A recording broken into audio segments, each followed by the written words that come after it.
El precio de la arrogancia. El cáliz de vino de cristal se sentía como una extensión de su propia mano, un símbolo del mundo que Julián Cabrera había construido meticulosamente. Desde su rincón en el cielito, el último templo de alta cocina de la Ciudad de México, podía contemplar su reino. El murmullo bajo de las conversaciones, el destello de los relojes costosos, el asentimiento respetuoso del maître d'India, todo era suyo. Del otro lado de la mesa, Isabel Valera, una mujer tan pulida y perfecta como la vida que él había creado, sonreía una sonrisa perfectamente pintada. Y entonces la vio, detrás de la brillante barra de caoba, un fantasma de su pasado, su figura inconfundiblemente hinchada por un embarazo. Era su exesposa, Eleonora. Su mundo no solo se tambaleó, se fracturó. El aire en el cielito era climatizado a una temperatura precisa, perfumado con toques de aceite de trufa y mucho dinero. Para Julián Cabrera, CEO de Inversiones Cabrera, era la atmósfera de la victoria. Acababa de cerrar la histórica fusión Vanguardia-Sterling, un acuerdo que cimentaría su legado en el mundo financiero antes de cumplir 35 años. Isabel, su novia de 6 meses, era el accesorio perfecto para la celebración. Su risa era ligera, su vestido un trozo de seda negra, y su comprensión del mundo de él era transaccional y benditamente sencilla. Por nosotros, dijo ella, levantando su copa. Su pulsera de diamantes atrapó la luz, esparciendo pequeños arcoíris por la mesa. Y por volver a la lista de Forbes, sonrió Julián, con una curva practicada y confiada de sus labios. Es inevitable. Se inclinó para besarla, un movimiento suave y ensayado. Pero mientras sus ojos se desviaban más allá de su cabello, perfectamente peinado, se encontraron con una figura en la barra. Una mujer estaba puliendo copas, dándole la espalda. Había un cansancio en su postura que le resultaba dolorosamente familiar. Su cabello oscuro estaba recogido en una cola de caballo simple y severa, con algunos mechones sueltos pegados a su cuello. Se giró para tomar una orden, y el ruido ambiental del restaurante se desvaneció en un sordo estruendo en los oídos de Julián. Era Eleonora, pero no era la Eleonora que él recordaba. La mujer vibrante que una vez dominó salas de juntas de marketing, cuya risa podía llenar su extenso penthouse, se había ido. El rostro de esta mujer estaba pálido, con ojeras oscuras que ni siquiera la iluminación tenue podía ocultar. Sus movimientos eran lentos, deliberados, como si estuviera cargando un peso mucho más pesado que la bandeja de bebidas que sostenía. Y entonces lo vio, la curva innegable y prominente de su vientre bajo el uniforme negro y barato de camarera, embarazada. Eleonora estaba embarazada. El vino se convirtió en ácido en su estómago. Un sudor frío le picó en el cuello. Los tiempos se le mezclaron en la cabeza. Se habían divorciado hacía 10 meses, una ruptura limpia y brutal que él había orquestado con la eficiencia de una adquisición corporativa. Hizo que sus abogados redactaran un acuerdo de confidencialidad inquebrantable y un arreglo que él sabía que su orgullo nunca le permitiría aceptar. Ella se había marchado sin nada más que su ropa y un corazón destrozado, justo como él había planeado. Él quería un borrón y cuenta nueva. Julián, ¿estás bien? La voz de Isabel cortó la neblina. Pareces haber visto un fantasma, y lo había hecho. Un fantasma de su propia creación. Observó, congelado, cómo Eleonora con cuidado le entregaba una bebida a un cliente, su mano temblando ligeramente. Hizo una mueca, un espasmo fugaz de dolor cruzando su rostro, mientras se apretaba la mano en la parte baja de la espalda. La imagen fue un golpe físico, sacándole el aire de los pulmones. La mujer que una vez usó Chanel para galas de caridad, ahora servía cócteles a hombres como él, llevando a su hijo mientras él brindaba por su éxito con su nueva amante. El desequilibrio de poder que había cultivado tan cuidadosamente durante su matrimonio, de repente se sintió grotesco. Él la había llamado débil por querer una carrera, luego la menospreció por ser ama de casa. Le había exigido que fuera su compañera hermosa y silenciosa, y cuando su espíritu se negó a romperse, la había desechado. «Necesito aire», logró decir, con voz forzada. Se levantó bruscamente, golpeando un poco su silla. Las cejas perfectamente arqueadas de Isabel se alzaron con sorpresa. «¿Está todo bien?». Él no podía responder. Su mirada estaba fija en Eleonora, quien finalmente, inevitablemente, había levantado la vista y recorrido la habitación. Por un segundo horrible, sus ojos se encontraron a través de la extensión de manteles y cristal.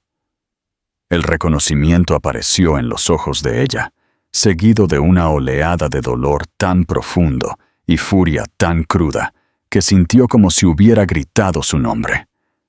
Ella se volteó rápidamente, sus hombros rígidos, pero era demasiado tarde. La máscara se había caído.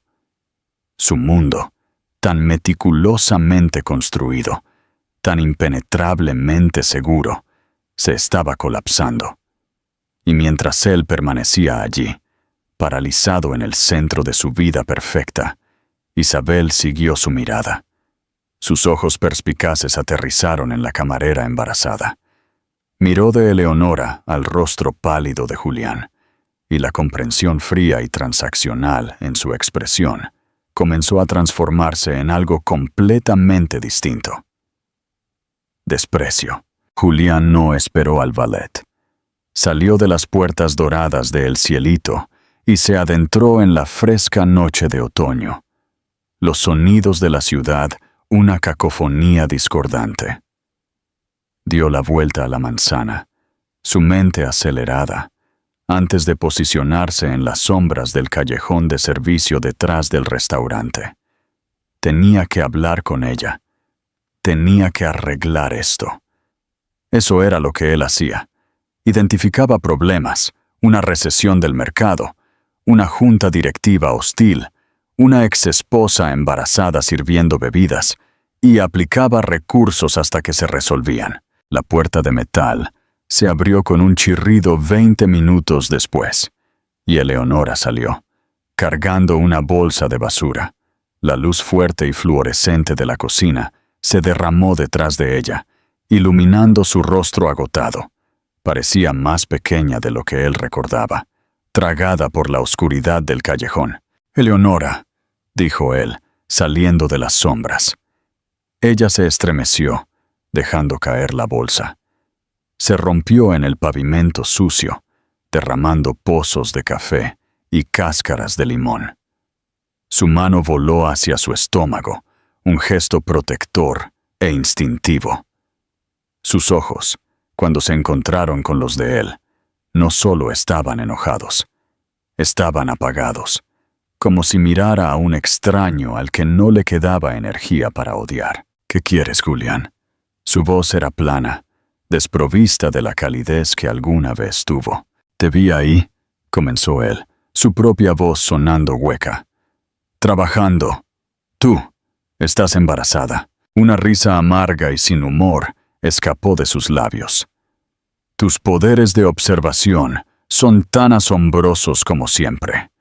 Vuelve con tu novia y tu champán». Se agachó con rigidez para limpiar el desorden. «No lo hagas», dijo él, avanzando. «Yo lo haré. Necesitamos hablar». «Esto es inaceptable», dijo Eleonora. «¿Inaceptable?». Se enderezó, sus ojos brillando con un chispazo del viejo fuego. «¿Qué es inaceptable, Julián?». que tu mundo cuidadosamente creado se viera interrumpido por un momento? ¿Que tuvieras que ver la consecuencia de tus acciones? El desorden que dejaste atrás. «Te daré dinero», dijo él, las palabras sabiendo a ceniza. Era su solución por defecto, el solvente universal para todas las molestias de la vida. Lo que necesites. Un cheque. Crea un fondo fiduciario para el bebé.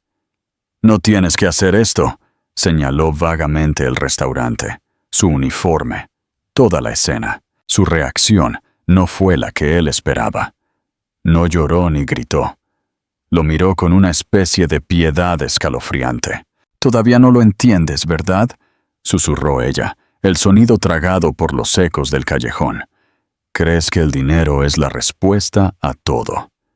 Crees que puedes escribir un cheque y absolverte». Dio un paso más cerca, y por primera vez, él vio la verdadera profundidad de su agotamiento, el daño alrededor de su alma. «Déjame decirte lo que hiciste, Julián. No el engaño. Eso fue solo un síntoma.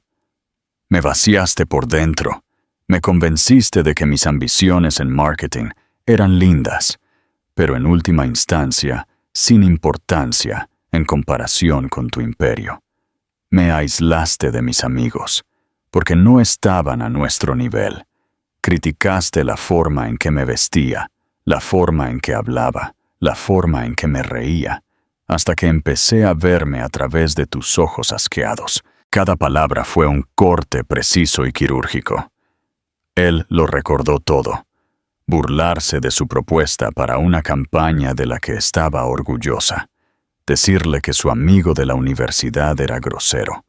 Quejarse de que su risa era demasiado fuerte en un evento de gala. En ese momento, le habían parecido correcciones menores, ajustes para perfeccionar la imagen de la señora Julián Cabrera. Ahora, en este callejón sucio, sonaban como actos de crueldad sistemática. «Te dejé sin nada porque quería ser libre de ti», continuó, su voz ganando fuerza. «Aceptar tu dinero significaría que aún poseías un pedazo de mí. Preferiría fregar pisos que estar en deuda contigo por un segundo más de mi vida. Pero el bebé», balbuceó él, «es mío». Ella lo interrumpió, su voz como el acero. «Me enteré una semana después de que me fui, después de los abogados, después de los papeles, después de que cambiaste las cerraduras. Este bebé es mío, lo único bueno que salió de los escombros». La finalidad en su voz era absoluta. Él no era parte de esto. Era un extraño, un espectador del evento más importante de su vida. El poder se había invertido. En su mundo de salas de juntas y precios de acciones, él era un rey. Aquí, en este callejón, frente a la mujer que había destrozado, no tenía ninguna ventaja. Su riqueza era insignificante. Su influencia era no. Él se acercó, un gesto involuntario de súplica. «Eleonora, por favor, déjame ayudar». «¡Ayudar!». Ella retrocedió como si su mano estuviera en llamas. «Lo más útil que puedes hacer, Julián, es subirte a tu auto de 6 cifras, volver a tu penthouse y fingir que esta noche nunca sucedió. Desaparece. Es la única cosa en la que siempre fuiste bueno». Ella se dio la vuelta y volvió a entrar en el restaurante. La puerta de metal se cerró de golpe detrás de ella con un estruendo ensordecedor que se hizo eco del cierre de una puerta en su propio corazón. Él se quedó solo en el callejón, el hedor de la basura en sus fosas nasales, el desorden de la bolsa rota a sus pies. Su mundo no solo se había derrumbado, había sido desmantelado, pieza por pieza, por la mujer que él pensó que había borrado. Consecuencias y un futuro incierto. Regresar a la mesa fue como reingresar a una escena de película después de haber olvidado todas sus líneas. La atmósfera de El Cielito, una vez un cómodo capullo de éxito, ahora se sentía asfixiante y artificial. Isabel estaba bebiendo su vino, su expresión ilegible. La sonrisa que le ofreció cuando él se sentó no le llegaba a los ojos. Así que, comenzó, su voz suave y fría como el mármol. ¿Vas a contarme de qué se trataba todo eso? Julián buscó a tientas una mentira, una excusa plausible. Un ex empleado descontento, un caso de identidad equivocada. Pero al mirar los ojos inteligentes y analíticos de Isabel, supo que una historia endeble sería un insulto. Ella era socia en una firma de inversión competidora. No llegó a su posición, siendo ingenua. «Era mi exesposa», dijo él, la confesión pesando en el aire. «La camarera», dijo Isabel, no como una pregunta. La camarera embarazada tomó un sorbo de vino lento y deliberado. «Asumo, dado el calendario de tu ruptura limpia, que también te debo algunas felicitaciones». Su tono era afilado como una navaja. No había celos en él, no en el sentido tradicional. Era la evaluación desapegada de un analista de riesgos que acababa de descubrir un pasivo enorme y no revelado. «Es complicado», dijo él, odiando la debilidad en su propia voz. «No, no lo es», replicó ella, dejando su copa con un suave clic. «Es notablemente simple. Tienes un pasado que no está en el pasado. Un pasado que está a punto de convertirse en un presente en aproximadamente 9 meses. Un pasado que actualmente está sirviendo gin tonics para pagar el alquiler». Se inclinó ligeramente.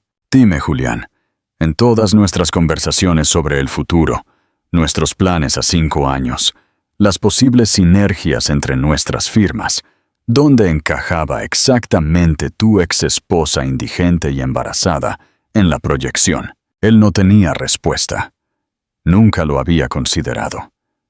Se suponía que Leonora se había desvanecido, que había sido absorbida de nuevo en el mundo del que venía antes de él. Él había pagado una fortuna a sus abogados para asegurarse de ello. «No lo sabía», logró finalmente decir. «Lo del bebé. O esto. Pero sabías lo que le hiciste», dijo Isabel, su voz bajando de volumen. «Vi tu cara cuando la miraste. Eso no fue solo conmoción, Julián. Eso fue culpa. El tipo de culpa profunda y fundamental que un hombre tiene cuando sabe que ha destruido a alguien». Ella se recostó. «Su evaluación completa. Te he visto en la sala de juntas. Eres despiadado, eficiente, y siempre, cortas tus pérdidas antes de que puedan dañar los resultados finales. Trataste tu matrimonio como una adquisición fallida. Despojaste sus activos y lo liquidaste, esperando que el elemento humano simplemente se evaporara». Sintió una oleada de actitud defensiva. «Tú no entiendes nuestra relación. Ahora la entiendo perfectamente», dijo ella, con un destello de algo casi como lástima en sus ojos. Ella era una persona, y tú la trataste como una partida en un balance. Y ahora tu contabilidad ha llegado a su vencimiento.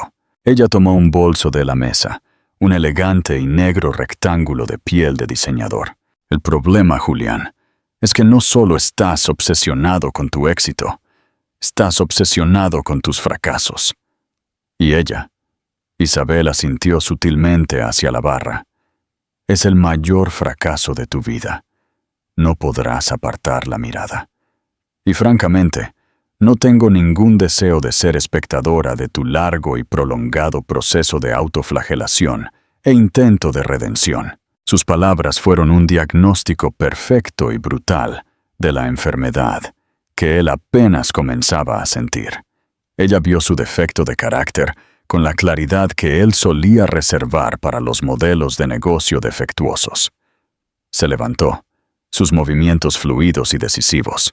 «Gracias por la cena y por la fusión. Mi firma enviará una canasta de regalo de celebración». Fue un despido frío y corporativo. «Buena suerte con tu situación». Ella se marchó sin mirar atrás, un retrato de autocontrol y desapego calculado. Era todo lo que él pensaba que quería, una mujer que entendía su mundo, que no lo agobiaría con emociones complicadas. Y lo acababa de dejar, porque reconoció que el desorden que él había causado era demasiado tóxico incluso para ella. Julián se quedó solo en la mesa, rodeado de los restos de un festín de victoria. El espejo que se había puesto siempre le había reflejado a un titán, a un ganador, a un amo del universo. Pero Isabel y el fantasma en el callejón le acababan de mostrar la verdad. El espejo estaba roto y el hombre que lo miraba era un cobarde y un abusador.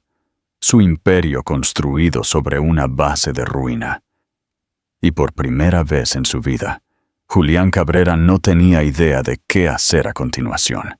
¿Qué harías tú en el lugar de Julián? ¿Crees que un hombre así puede cambiar de verdad? Cuéntanos tu opinión en los comentarios. El comienzo de la redención. Los siguientes días fueron un borrón de caos controlado. En la superficie, Julián era la imagen del control. Lideró las reuniones de integración posterior a la fusión, con su autoridad aguda habitual, su voz sin traicionar la agitación que bullía bajo su traje de $1000. Pero era una actuación, y las grietas comenzaban a aparecer. Se encontró mirando por la ventana de su oficina, en el piso 80 durante largos periodos, la ciudad extendida debajo, pareciendo un mapa de sus propios fracasos. Cada mujer embarazada que veía en la calle era un sobresalto para su sistema. Se enfadó con su asistente por un error menor en la programación. Durante una negociación crucial con los antiguos ejecutivos de vanguardia, se desconcentró, perdiendo por completo una pregunta clave. Su mente no estaba en la sinergia o el valor para los accionistas. Estaba en un callejón sucio, reproduciendo las palabras de Eleonora una y otra vez: me vaciaste por dentro. Su mundo no solo se estaba derrumbando emocionalmente. Los temblores comenzaban a amenazar los cimientos de su imperio profesional. La única persona a la que se le ocurrió llamar fue a Marcos Solís. Marcos había sido su mejor amigo desde sus días en el colegio, el único que alguna vez se había atrevido a señalar el comportamiento de Julián. Había sido el padrino en su boda y había mantenido una amistad tranquila y incómoda con Eleonora después del divorcio. Se encontraron en un bar tranquilo y antiguo en el centro de la ciudad, de esos con madera oscura y cuero gastado que olía a whisky y arrepentimiento. Pareces fatal, dijo Marcos sin rodeos, deslizándose en la cabina. Peor que después del colapso de las .com. Julián agitó el líquido ámbar en su vaso. Vi a Eleonora. La expresión de Marcos se tensó. Lo sé. Me llamó.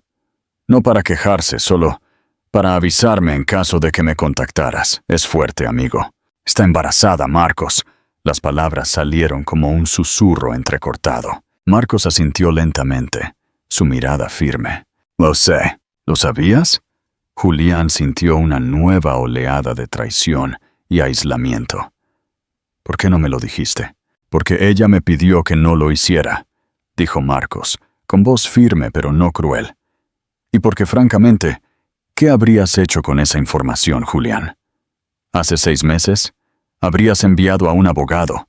Lo habrías visto como una amenaza, otro cabo suelto que manejar. No estabas listo para escucharlo. La pregunta es, ¿estás listo ahora? Julián se desplomó contra el asiento de cuero, la lucha saliendo de él. No lo sé. Fui a verla. Le ofrecí dinero. Me miró como si fuera algo que se hubiera raspado del zapato. Bien, dijo Marcos. Julián levantó la vista, aturdido. ¿Bien? Sí, bien. Porque es la verdad. Durante los últimos 10 años, has operado bajo la suposición de que eres el Sol, y todos los demás son solo un planeta en tu órbita.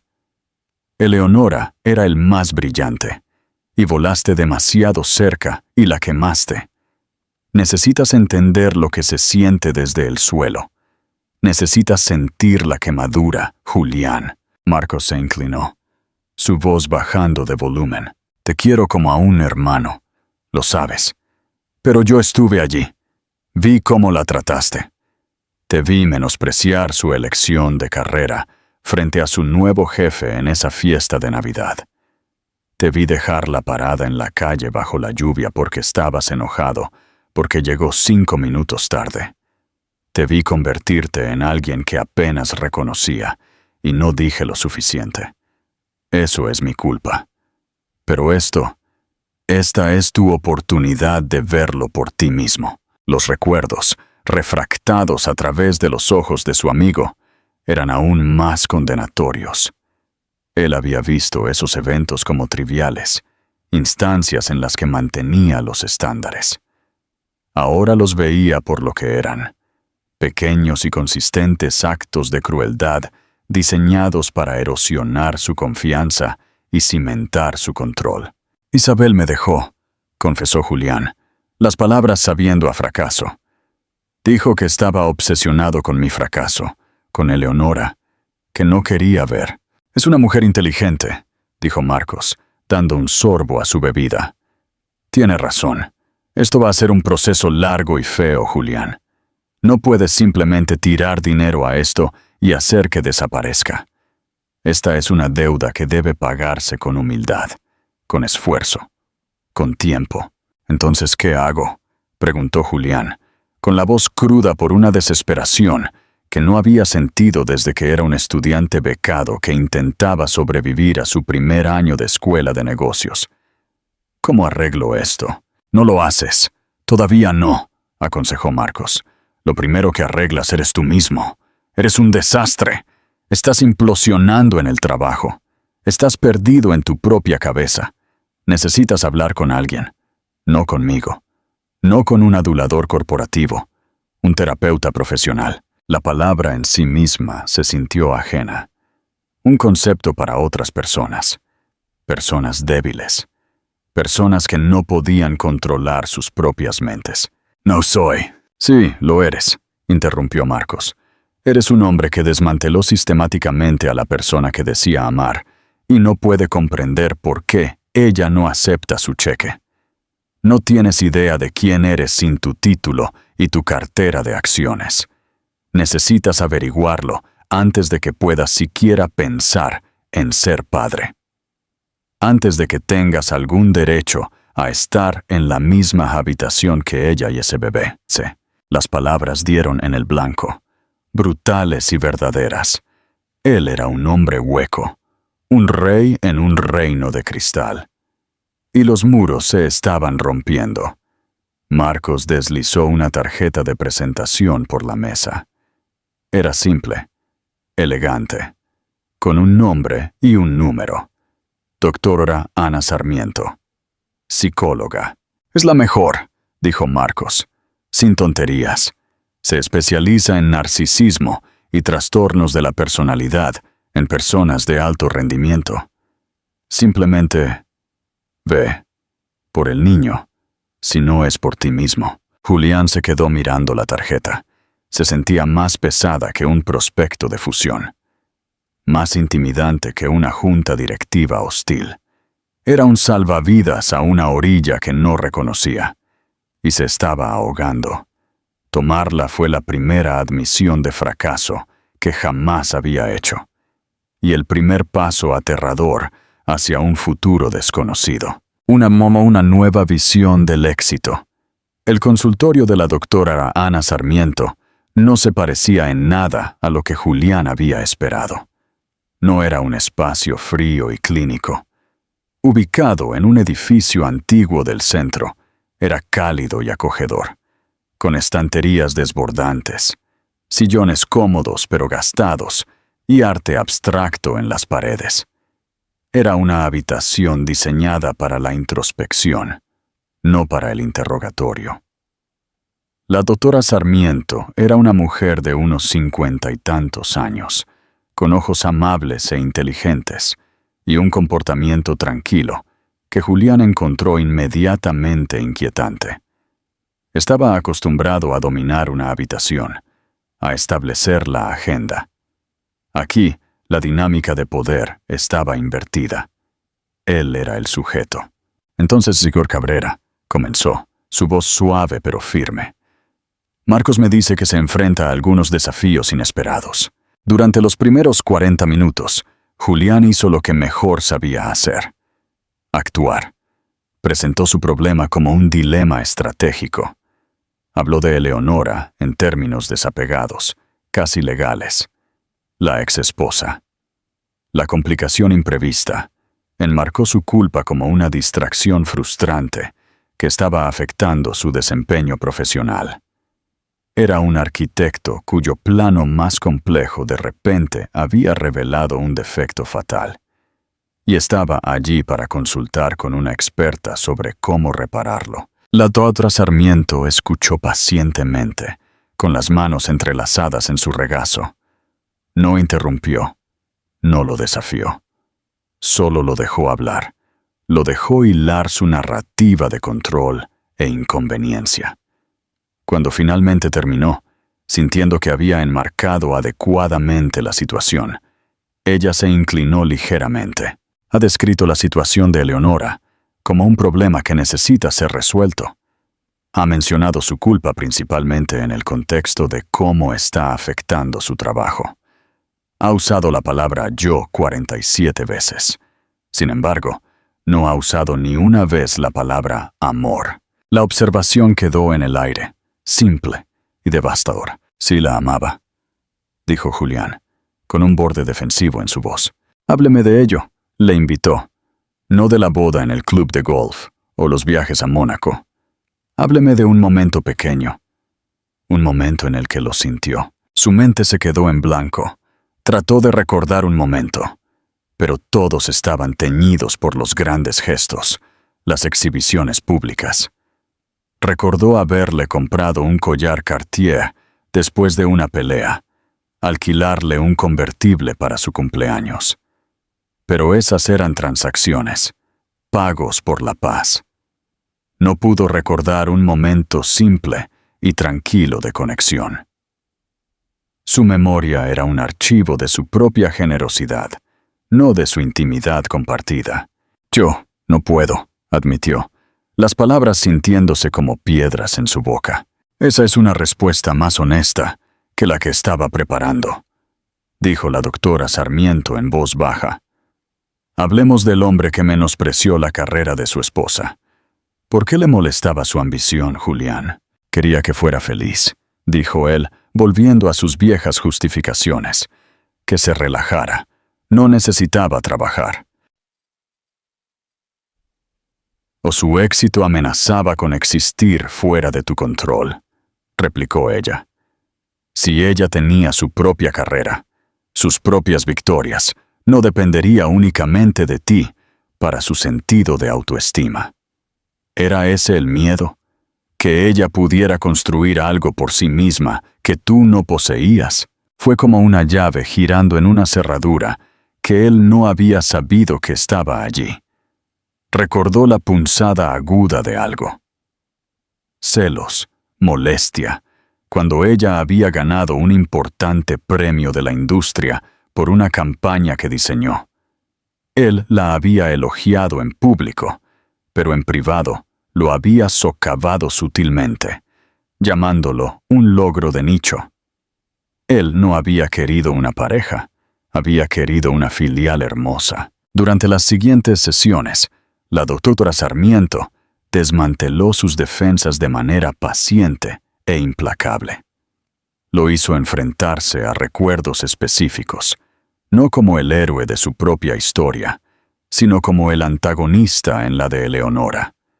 Hablaron de su infancia, de su implacable impulso por escapar de la pobreza de su crianza, y de cómo ese impulso se había transformado en una necesidad patológica de control sobre cada aspecto de su vida. Su hermosa esposa, su hogar perfecto, su carrera en ascenso, no eran fuentes de alegría, sino activos en una cartera diseñada para demostrar su valía. El proceso fue brutal. Hubo sesiones en las que se fue sintiéndose enojado y crudo, convencido de que era una pérdida de tiempo. Hubo otras en las que se sentó en su auto después, un vacío profundo y hueco invadiéndolo mientras se enfrentaba al hombre en el que se había convertido. El verdadero avance llegó durante una discusión sobre su inminente paternidad. ¿Qué clase de padre quieres ser?, preguntó la doctora Sarmiento. Uno bueno, respondió automáticamente. Quiero mantenerlo, darle todo lo que nunca tuve. Ya estás en condiciones de proveer financieramente, señaló ella. Esa es la parte fácil para ti. ¿Qué le enseñarás sobre cómo tratar a la gente, sobre cómo amar a una mujer? ¿Qué ejemplo le darás? La pregunta lo dejó sin palabras. Imaginó a un hijo adolescente, su hijo, mirándolo y preguntando por su madre. ¿Qué diría? La rompí porque era un inconveniente para mí. La dejé luchar sola mientras cenaba en restaurantes elegantes. La idea de que su hijo lo viera a través de los ojos de Eleonora, de que viera al hombre egoísta y cruel que había sido, era insoportable. Era una vergüenza tan profunda que se sintió como una enfermedad física. Y por primera vez en ese consultorio, Julián Cabrera se quebró. La presa cuidadosamente construida de su orgullo y arrogancia se desmoronó. Y lloró.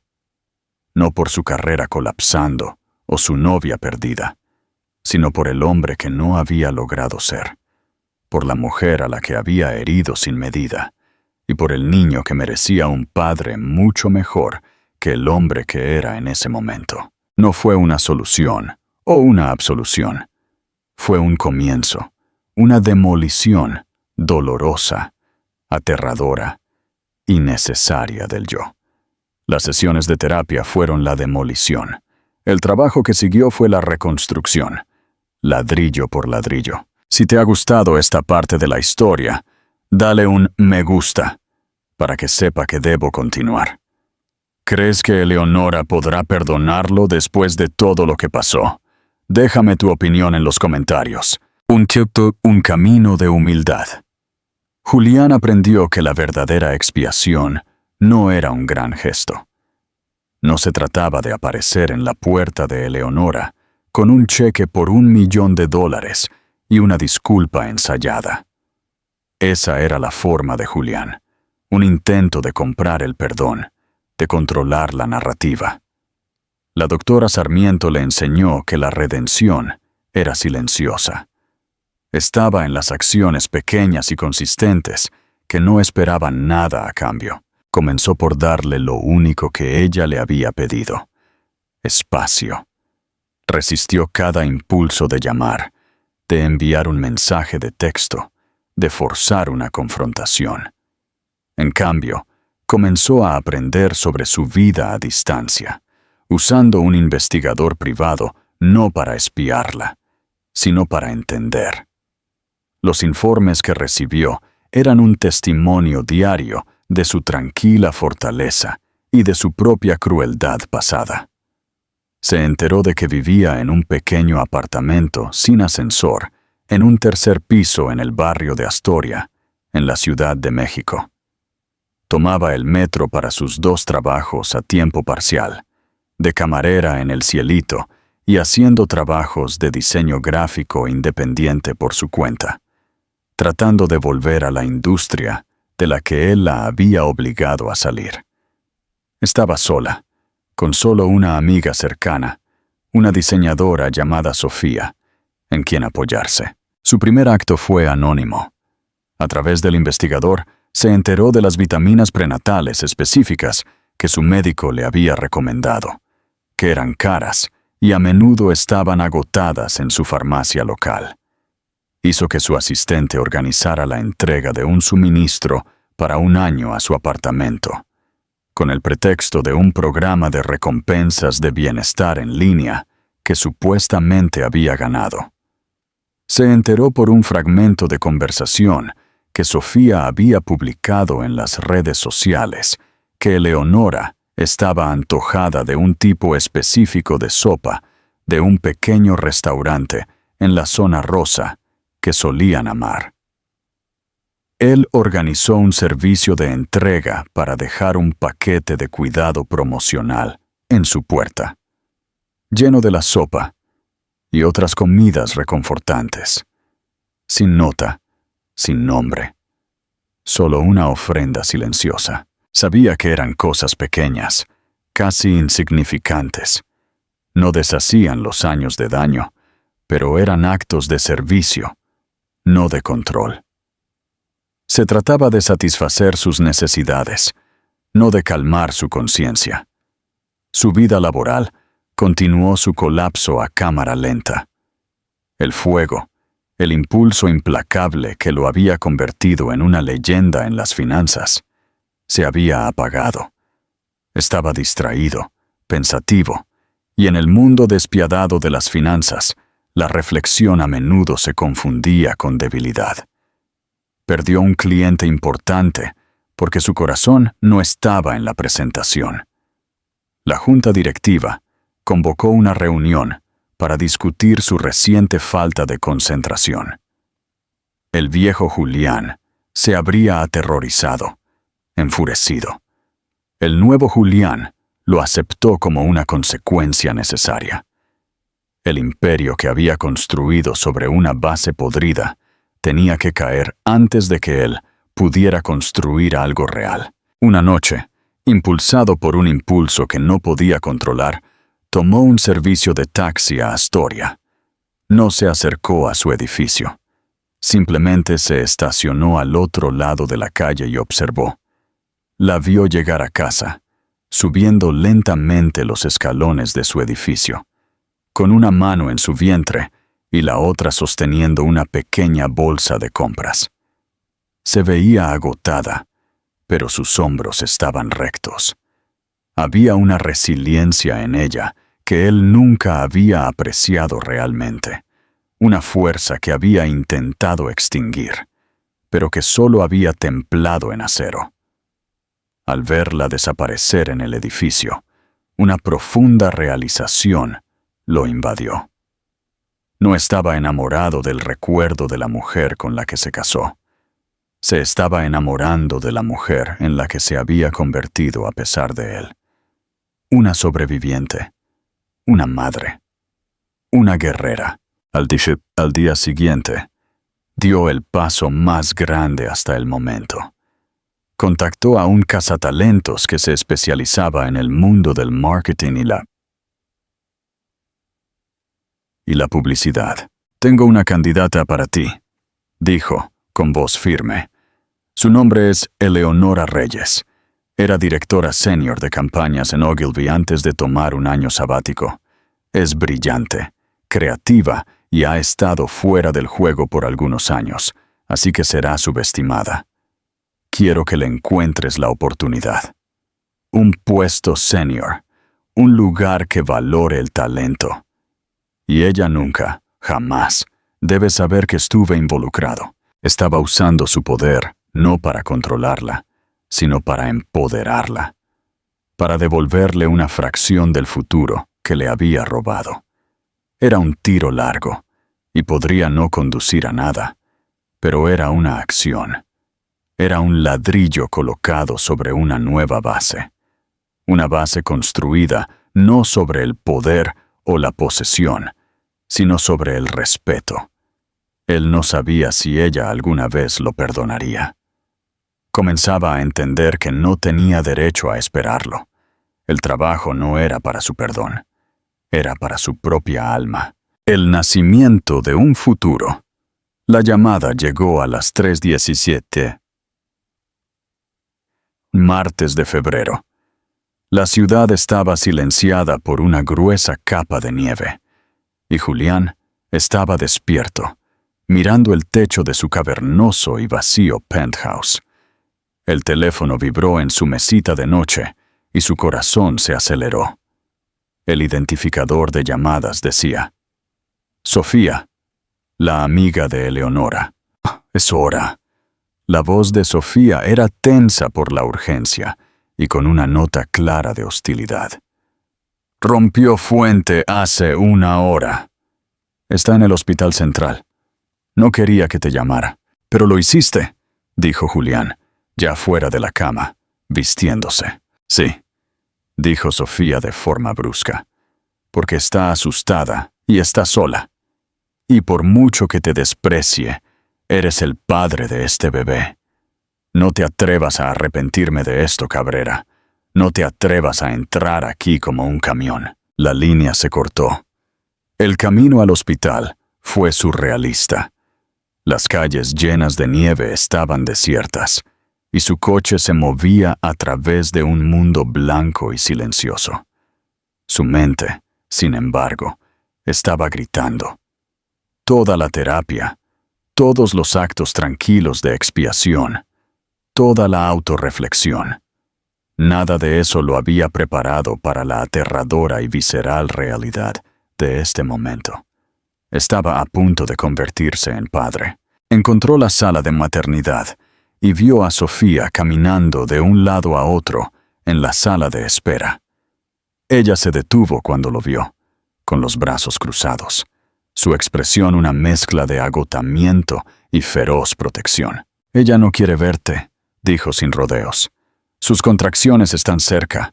Tiene mucho dolor. Lo último que necesita es el estrés de lidiar contigo. El viejo Julián la habría pasado por alto, afirmado sus derechos, montado una escena. El hombre parado frente a ella ahora solo asintió, con la garganta tensa. Está bien, dijo con voz ronca. No entraré. Ella está bien. Su tranquila aceptación pareció sorprender a Sofía. Su postura defensiva se suavizó ligeramente. Es difícil, pero es fuerte. Más fuerte que nadie que conozca. Lo sé, susurró él. ¿Puedes simplemente avisarme?, preguntó Sofía. Esperaré aquí, el tiempo que sea necesario. Se sentó en una de las incómodas sillas de plástico y esperó. No revisó su teléfono, no caminó de un lado a otro. Simplemente se sentó, suspendido en el tiempo, su universo entero encogido a la puerta cerrada de la habitación de Eleonora. Pasaron las horas. Escuchó los sonidos amortiguados del personal médico, el pitido distante de las máquinas, y una vez, un grito de dolor de Eleonora que lo desgarró. Cerró los ojos, enviando una oración silenciosa y desesperada al aire estéril. No por el perdón, sino por su seguridad. Justo después del amanecer, una enfermera salió y habló con Sofía. El rostro de Sofía se iluminó con una sonrisa de alivio y lágrimas. Miró a Julián, dudó por un largo momento y luego caminó hacia él. Es un niño, dijo, con la voz ahogada por la emoción. León, está sano. 3 kilos, 600 gramos. El alivio invadió a Julián tan intensamente que sintió que sus piernas se debilitaban. ¿Y Eleonora? Está agotada, pero está bien. Es increíble. Sofía hizo una pausa, estudiando su rostro. Sabe que estás aquí, le dijo la enfermera. Dijo que podías pasar, por 5 minutos. Caminó hacia la puerta como en un sueño. La empujó suavemente para abrirla. La habitación estaba tenue, tranquila, excepto por el maullido más suave. Eleonora estaba recostada sobre las almohadas, su rostro pálido y húmedo de sudor, su cabello pegado a la frente. Parecía completamente agotada, pero sus ojos, cuando se encontraron con los de él, tenían una nueva luz. Y en sus brazos, envuelto en una manta azul, estaba el ser humano más perfecto y diminuto que jamás había visto. Se acercó a la cama lentamente, temiendo que el más mínimo sonido rompiera la sacralidad del momento. Eleonora, respiró. Ella no respondió, solo lo observó con esos ojos cansados y conocedores. Él miró a su hijo. Un rostro diminuto y arrugado, un mechón de cabello oscuro, una pequeña mano que se abría y cerraba, agarrando el aire. Su hijo. León. En ese instante, los últimos vestigios del viejo Julián Cabrera, el CEO, el titán, el amo del universo, se desmoronaron en polvo. Fueron reemplazados por un sentimiento tan crudo y abrumador que lo hizo arrodillarse. Era amor, un amor puro, incondicional y aterrador por esta pequeña vida, y una oleada de profundo y desgarrador remordimiento y admiración por la increíble mujer que lo había traído al mundo. Las lágrimas corrieron por su rostro, silenciosas y sin control. No intentó limpiarlas. Oh, lo siento.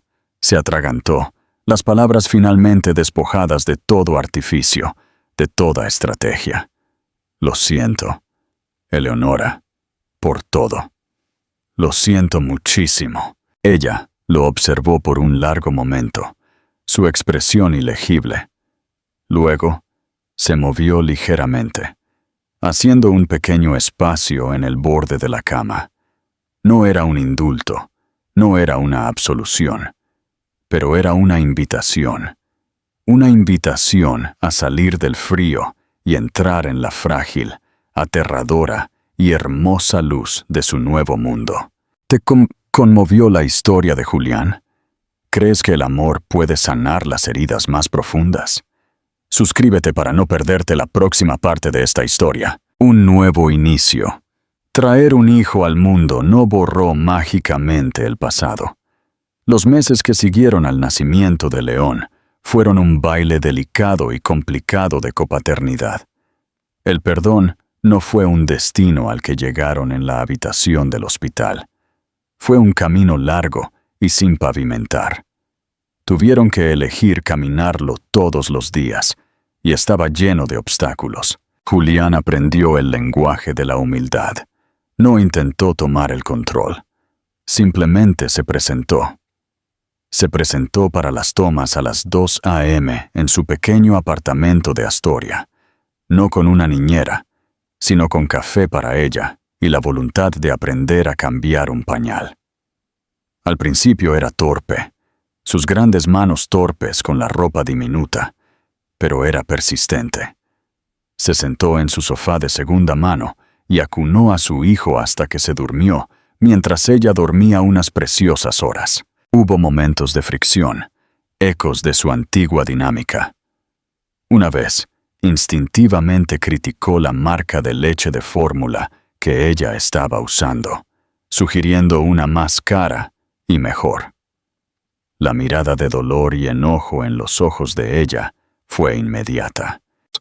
No hagas eso, Julián, dijo ella, con voz tranquila pero firme. No arregles mis decisiones. No estamos casados. No eres mi jefe. Eres el padre de León. Eso es todo. Él se estremeció como si lo hubieran abofeteado.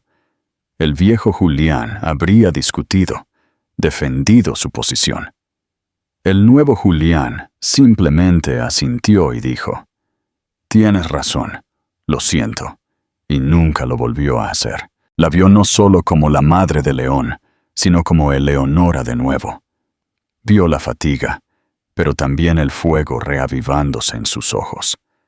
El cazatalentos que él había contactado se había cumplido. Una agencia de publicidad digital prometedora, intrigada por su antiguo portafolio y la brillante recomendación del reclutador, le ofreció un puesto basado en proyectos. Era un paso atrás de donde había estado, pero era un pie de regreso en la puerta. La vio prepararse para su primera presentación, extendiendo sus notas en su pequeña mesa de cocina, con un monitor de bebé a su lado. Vio la familiar chispa de genio creativo, la pasión que él había intentado extinguir. «Vas a ser increíble», le dijo. Y lo decía en serio. El debut, el día de la presentación. Él insistió en quedarse con León durante todo el día. No contrató ayuda. Llevó a su hijo a su propio penthouse, un lugar que ahora se sentía estéril y equivocado. Y lo cuidó. Lo alimentó, jugó con él y caminó con él durante horas en el Parque Lincoln, sintiendo las miradas extrañas y curiosas de las personas que reconocían al infame CEO, tratando torpemente de calmar a un bebé que lloraba. Se sintió más real y más importante que cualquier fusión de miles de millones de dólares. Eleonora regresó esa noche, con el rostro sonrojado por la emoción. «Lo conseguí», dijo, una sonrisa brillante y genuina iluminando su rostro. «Me ofrecieron un puesto permanente, estratega senior». «Lo sabía», dijo él, entregándole al bebé dormido. Nunca hubo ninguna duda. Esa noche, cuando estaba a punto de irse, ella lo detuvo en la puerta. «Julián», dijo en tono serio, «Sofía me contó sobre las vitaminas, las entregas de sopa». Ella investigó un poco. «¿Fuiste tú?» Él no pudo mentir. Simplemente asintió. Ella lo miró, su mirada inquisitiva. «¿Por qué no me lo dijiste?» «Porque no era para que estuvieras agradecida», dijo él, las palabras saliendo del núcleo de su nuevo yo. «Era para que yo fuera útil. Pediste espacio y necesitaba respetar eso. Pero también necesitaba cuidarte, incluso si no lo sabías». Fue un punto de inflexión. Ella no dijo, «Te perdono», pero una capa del muro entre ellos cayó. Ella comenzó a aceptar ocasionalmente sus ofertas de ayuda. Él la ayudó a encontrar un apartamento nuevo y más grande en un edificio más seguro, enmarcándolo como una necesidad para León.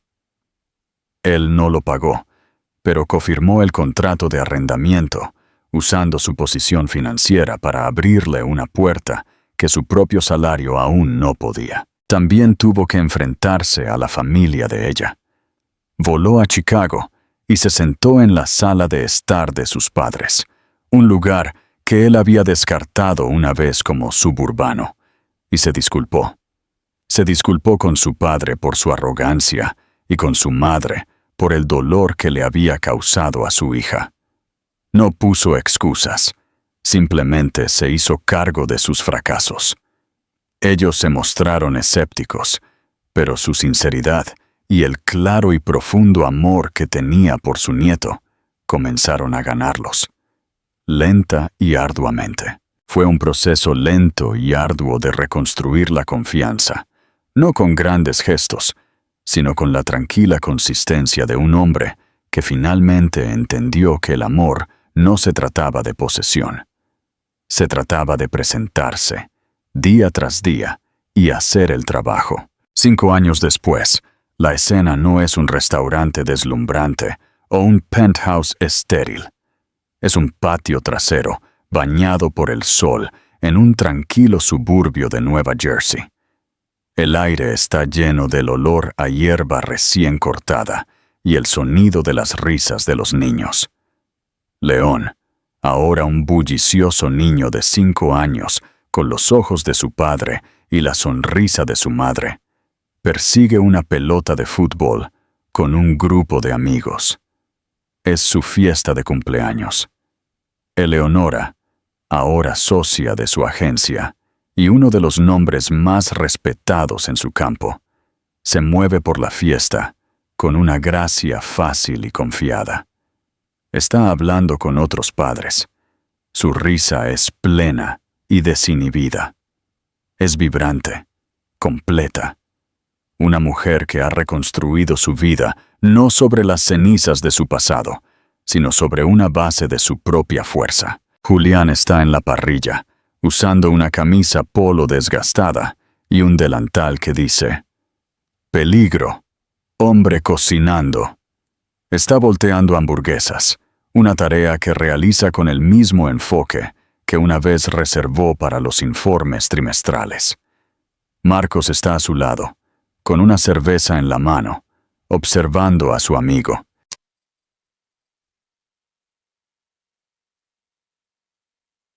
Si me hubieras dicho hace 10 años que la mayor preocupación de Julián Cabrera un sábado sería conseguir el término medio perfecto para un grupo de niños de 5 años, te habría hecho internar, dice Marcos con una carcajada. Julián sonríe, una sonrisa genuina y relajada que le llega a los ojos.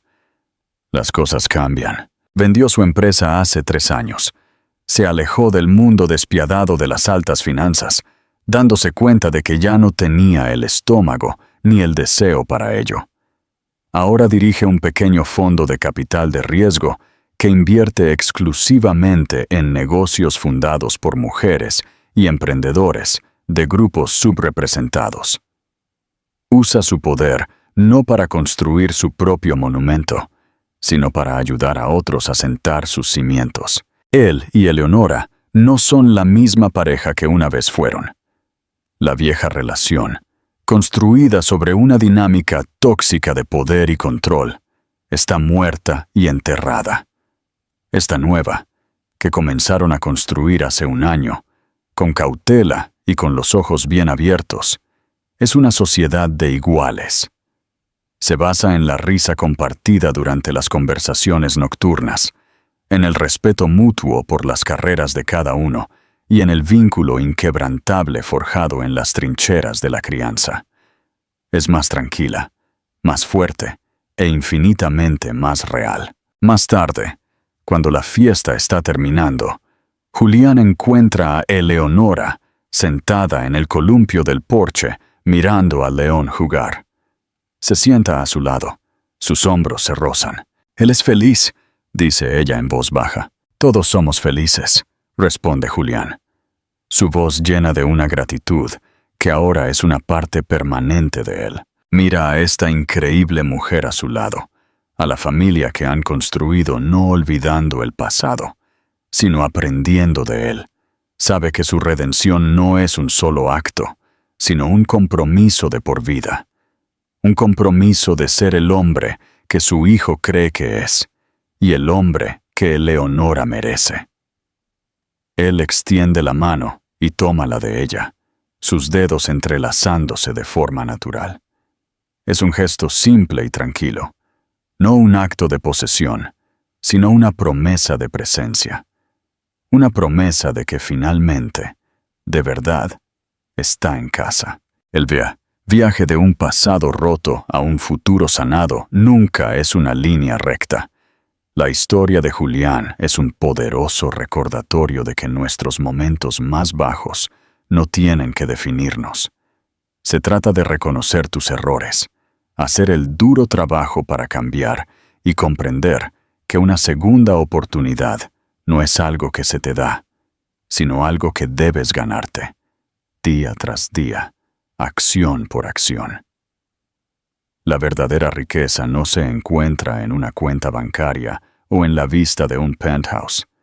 Se encuentra en los momentos tranquilos de conexión, en el difícil camino hacia el perdón y en el coraje de reconstruir una vida basada en el amor y el respeto.